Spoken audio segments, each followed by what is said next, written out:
Good morning to all the students of class 8. My name is Prerna and I'm your English teacher. And today from your English book Skyline, we are going to be reading chapter number 14. Here we go.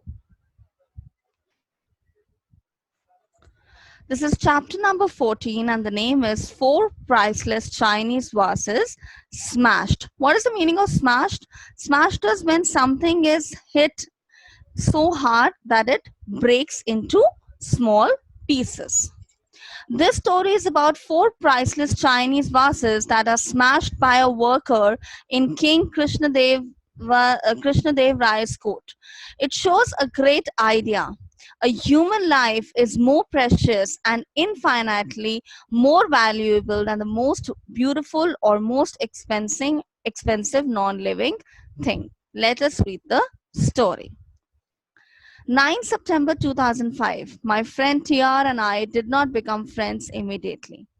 The first time I saw him, he seemed to me just like those boys who love to show off, the type I avoid in school. He was serving tea to the entire photographic crew from Mama's magazine. And instead of doing it gently, one at a time, he decided to impress everybody by carrying 3 days, piled one on top of the other, full of teacups, brimming with, that is, filled to the capacity with steaming hot tea. It was disgusting the way Mama and her friends kept oohing and ah as they watched him walk towards them, stepped over rocks and ancient debris.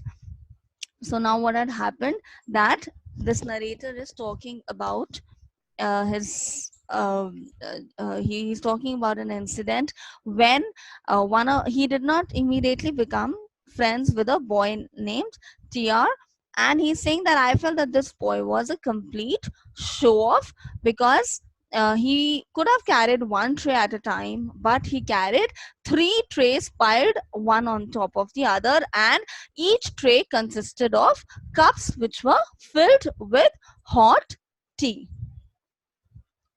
I personally feel the best way to deal with show offs is to ignore them. So I refuse to smile or say shabash the way everybody else did, and even refuse to have tea, though I'd like a cup. A long haired archaeologist sitting close to us was showing around some shards of glazed pottery. So, who's an archaeologist? Archaeologists are those people who excavate the historical sites because they want to know more about that particular area. They want to know who probably resided in this particular area, what was the culture like, what were the economy like, and he was showing some shards of glazed pottery. What is the meaning of that? It means the smooth, shiny, glassy earthenware. All right, and shards, of course, the broken pieces. They were blue in color, and he explained that they were obviously Chinese in origin.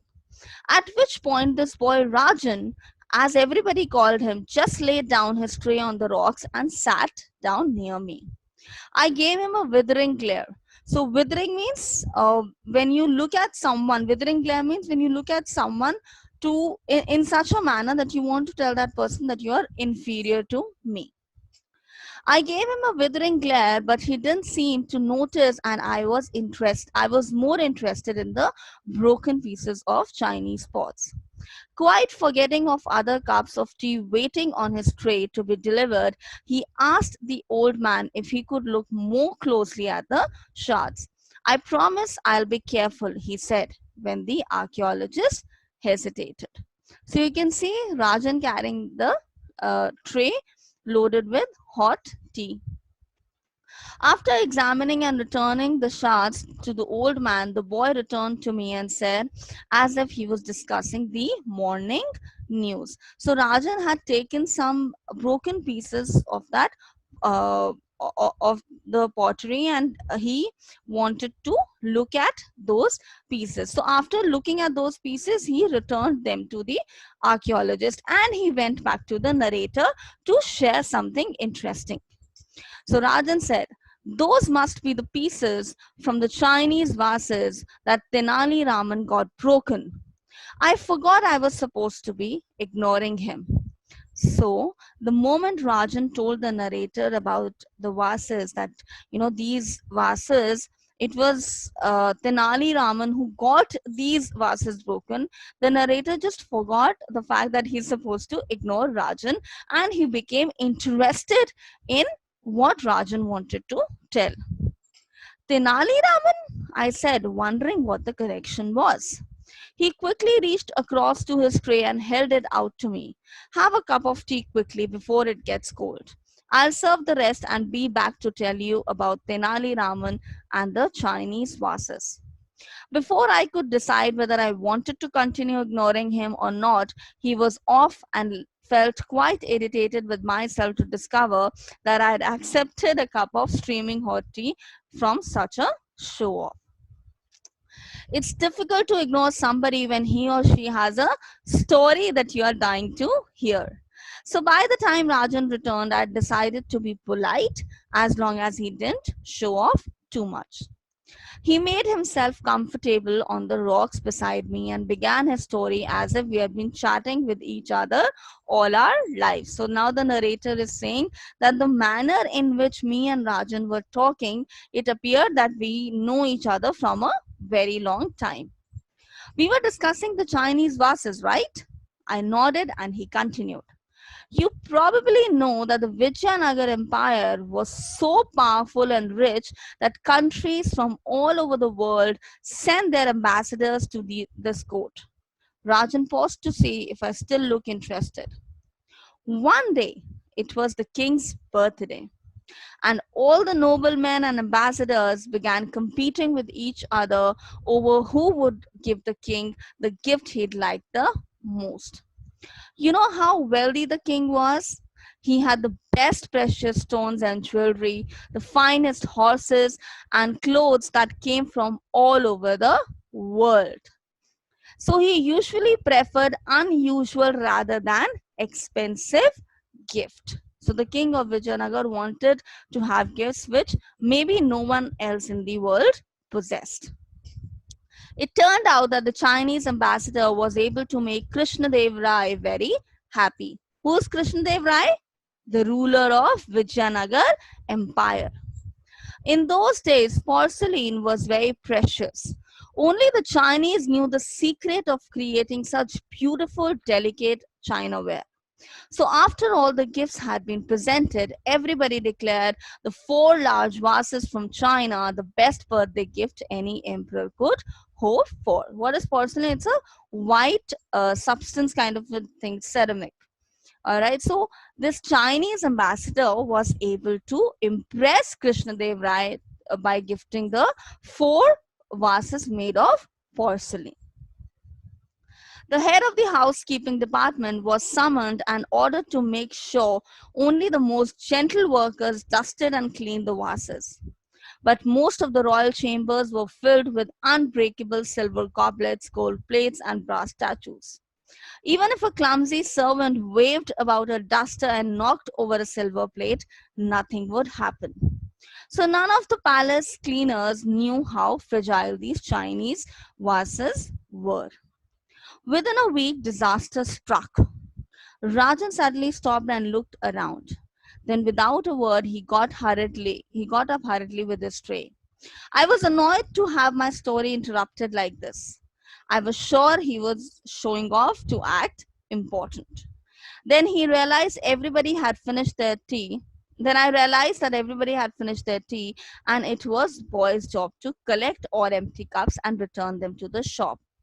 Wait for me, I'll be back, he said, and rushed off. This time he didn't sound pompous, just friendly. I decided to wait. Underneath that show-off, there seemed to lurk a rather good storyteller. He was back in 10 minutes and jumped straight back into Tenali Raman's story. Obviously, his tea shop duties took up so much of the day that he had he had to somehow fit in bits and pieces of his storytelling into short intervals he got. Yes, he said breathlessly. The finest of the precious vases crashed to the ground and broke one morning. It happened while the royal chambers were being cleaned. As expected, the king was furious. The king was extremely angry. The worker responsible was called and reminded that he had been warned that any breakage of the Chinese vases would result in death. The poor man admitted his mistake, but since it was an accident, he begged the king to forgive him. The king showed no signs of mercy. The man was to be hanged the next day. So now, accidentally, one of the servants broke the one Chinese vase while he was dusting it. And the king said, now we are going to hang this man tomorrow. When Tenali Raman heard about this death sentence, he was determined to prevent it. Loyal servants of the palace couldn't be killed for such minor offenses, he felt. He also thought that the king attached far too importance to the gifts given by the foreign embassies. Tenali Raman decided that the king needed to be taught one important lesson. A human life is far more valuable than a vase. That night, Tenali Raman visited the poor worker in prison. He spent just 5 minutes with him and came away rubbing his hands, looking very content. The next day, just before the man was to be hanged, the executioner asked him what his last wish was. Without battling an eyelid, the doomed man said that he wanted to see the remaining 3 vases. The king was not too happy, but the 3 vases were brought and carefully placed before the man. He looked at them for a few moments, then without warning, he lunged forward and kicked all the 3 vases, sending them crashing down, smashed into smithereens, into very small pieces. So what did this man do? He broke the remaining 3 vases as well. The king flew into a rage. So the king got really angry now. Oh my God, what has this man done? He couldn't understand what was wrong with this man. First he'd broken 1 vase and now 3 more were gone. He demanded an explanation from the condemned man. The poor man held his head high and replied, "Your Majesty, I'm going to die for breaking 1 vase. After me, it would have been just a matter of time before the remaining 3 vases too got broken. Imagine 3 more persons losing their lives for those Chinese vases. Now that the vases are all gone, I can die in peace, knowing that I've prevented 3 others from being hanged later." The man then stepped closer to the gallows, ready to face his punishment. So gallows is the area where a person is hanged. The entire court was speechless as they watched their king. I must admit that I found this a fabulous story, but decided I wouldn't tell Rajan that. His head would only get all swollen again. Instead, I interrupted. Yes, I know the rest. The king realizes it is Tenali at work behind the scenes. The worker is forgiven and the king showers Tenali Raman with gifts, right? Rajan nodded, a little disappointed that I had snatched the end of the story from him. I felt a bit mean doing that. He continued drawing stick figures with mud and his big toe. That's my favorite story about my great ancestor, he said. Now I was confused. Who was his great ancestor? I wanted to know. He looked up surprised. Don't you know? He asked. It is Tenali Raman, of course. He was my great grandfather. Didn't you see the name on my father's tea shop? He is Tenali Ramchandran and I am Tenali Rajan. I was terribly impressed and had to work hard again not to show it. He was a descendant of the great Tenali Raman, actually chatting with me. I wondered what my friends would say to that. Naturally, there was no way I'd tell Rajan about putting him in the report I was writing about my visit.